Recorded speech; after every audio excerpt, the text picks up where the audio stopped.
So it is Thursday. I got off trail last Thursday. So today's the 13th. I'm at the Mt Motel in Bennington. And it's a nice place. If you go on the Far Out app, I challenge you to find a negative review. Now this room is different, and I haven't been in any other of the rooms, but the owner, Peter, said this room is almost a gag between him and the other people that were working here. They all have a connection to Key West, so that's the reason why they decorated this room in this way. But this is kind of a bunk room for hikers. In the hiker season, he'll fill this up. It's an overflow. Everything's out of my pack. I had to get a new Sawyer squeeze water filter at Walmart. So everything's got to go back in my pack. We'll pack up tonight. We'll be ready to go tomorrow morning. We have coffee. So a little mini pot of coffee over there. Got a little bit of this. This is delicious. That'll keep me up the first time I wake up. Bacon, egg, and cheese, breakfast sandwiches on croissants. I'm excited to get back on trail tomorrow. A little nervous because I've been sitting around for too long. I want to just get back on trail and stay on trail. So it was a little bit of nerves before I got back on trail Sunday the 2nd. And I was really excited to be back out there until halfway through the day I ran into a 1.5 feet of snow. Well, what a difference a week makes. I'm back out here. Pete, who owns the Catamount, just dropped me off. And it's going to be in the low 80s today. So 10 miles to Goodard Shelter and 14 miles. If I could make that, that would be a pleasant surprise, to Kid Gore Shelter.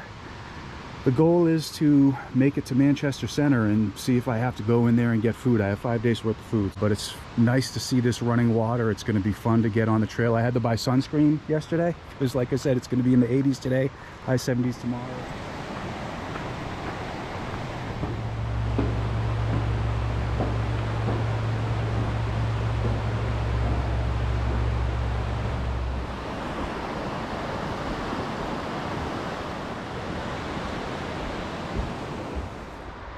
I was expecting this, it just slipped my mind. So this is the exact opposite of what I had when I got off trail last Thursday, the 6th. It was downhill, there was more ice and snow, but it was all downhill rocks, etc., stairs made out of rocks. So now I have a steep climb out, up the rocks and stairs.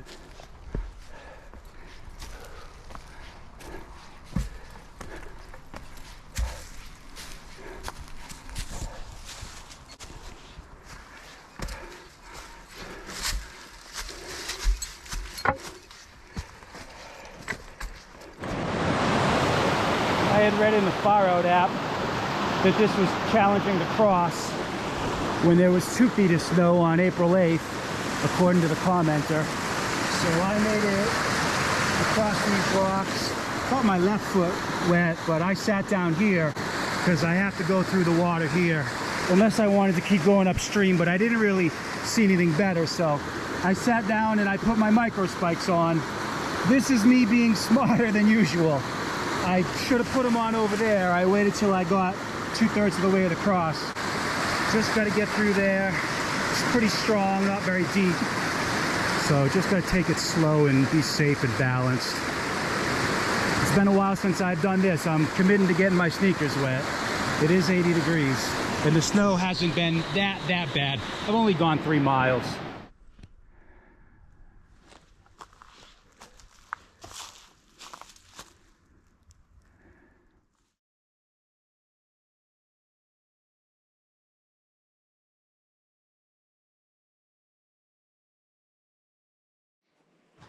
Good morning. It is Saturday, April 15th, and I made it to, I think this is Goddard Shelter, built in loving memory of Sean P. Keenan.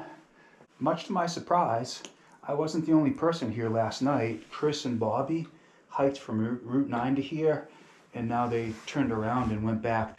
They were really good company. They had a fire going. They weren't able to keep it going because of the snow and probably other variables, but they had a fire going. When I was walking up, I was like, I cannot believe there's other people here, and they were my heroes with that fire. I'm going to try to go north. So yesterday I took some pictures and I shot more videos in the beginning, but it was a tough day. It was hard work. I was able to go the 10 miles, I'll say that, but the last 3 there was a lot of snow. those two guys were ahead of me, so I was literally following in their footsteps, and it was easier to put my foot in their footprints. I wasn't sinking down. They were the ones that were probably sinking down mid-shin, knee-deep sometimes. My question today, I'm not following in their footsteps. If I'm going through as much snow, I need to go 9 miles today to get to the shelter I want to go to, and I want to be there by 5. It's going to depend upon the snow. It's going to depend upon if I think I can keep a pace, and if I can make it to that shelter in 9 miles. And if I'm on pace halfway there around 1:30, then I'll keep going. But I really need to consider turning around. I've reached out to the Rest Motel, and if I can get there, they have space for me. I'm going to need to get food in Manchester Center. I also reached back out to Peter at the Mt Motel in Bennington, so if I need to turn around, I can't hesitate. I have to be mindful of stuff like that. So I guess my thought process is, how much snow is there really? And can I keep pace and make the miles? If I can do that, I'll keep going to Manchester Center. So I'm right back here at Goddard Shelter. I've just been sitting with my feelings for the last 2 hours. I only hiked a half mile. It was all snow. I looked at my watch and or my phone, and I had hiked a half mile in a half hour. And I just couldn't get over scaling that out over the whole day. So the end of the day yesterday was the hardest. The last mile, the last half mile. I was in the snow for a long time the last 3 miles. It just didn't make sense to go the 4 miles, not go as far as I needed to go, wanted to go, and then have to turn around anyway. It just made more sense to turn around, lick my wounds. Now tomorrow, Sunday, I'll go back to Bennington. I reached out to Peter twice at the Mt Motel, once before I even left, and then once when I came back. I also reached out to the Williamstown Motel, and Rocky was great. He said he could give me a taxi driver's number, and he welcomed me back for a week or 2 if I go back to Williamstown. It'll cost a little bit more money, but I'll feel at home there. I'd like to just stay in Bennington. A week would be arbitrary. I have no confidence that a week I could come back out here and it would be any different. There's supposed to be a good amount of rain this week, which would melt the snow. There's also supposed to be some cold temperatures, which wouldn't melt the snow that much, but I don't think it's the warm temperatures that melts the snow. I think it's the rain. Yesterday was as good as it could be, but also right on the edge of not being fun and just being too hard of work hiking in that much snow. And so that was 10 miles. I'd need to go another 25. And the farther I go, the more in the middle of it I am, just based on what I saw at the end of yesterday and what I was met with this morning. I just can't hike in snow. It's like running in the ocean. It's not hiking. It's so exhausting. I'm huffing and puffing. I'm out of shape. I have a heavy pack. You're sinking one leg into the snow. The other leg is up in your chest, and you're trying to pull the other leg out. It's a nightmare. And it's so demoralizing when you stick your foot in knee-deep snow. Never mind pulling it out. That's just a lot of energy. It's a long, boring day just sitting here. I do like the shelter, so it made more sense to me to spend the night here rather than push back to the other shelter. I can't remember the name of it, Seth Warner or something like that. And it says right on the Far Out app anyway, that's a bunk style. I dislike the bunk styles. I prefer the open space like this. So it makes more sense to be here. The water's like 200 feet over that way.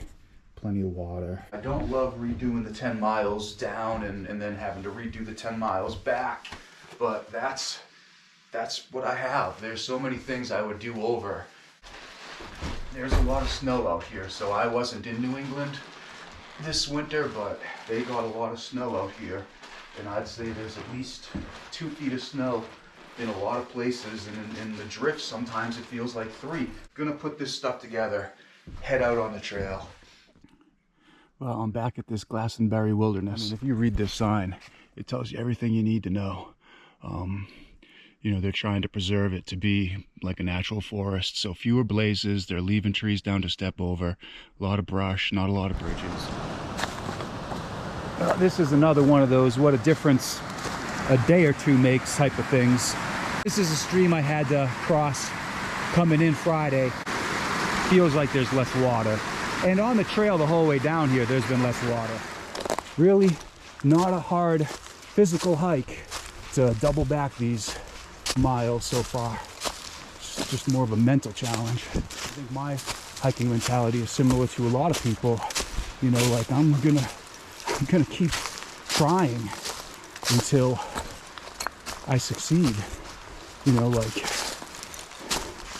if I leave April 30th in a couple of weeks and come back out here, I'd hate to think I couldn't keep hiking, but I also would hate to think that would be it. I'd quit. At this point, I had a goal to finish by June 14th, and that was just for me. No one else cared about that, but for me. It's not what you learn on the mountaintops, it's what you learn in the valleys. And, you know, this is a significant valley for me that I've gone through twice, and it's like rocking over a soda machine. It doesn't go over on the first try.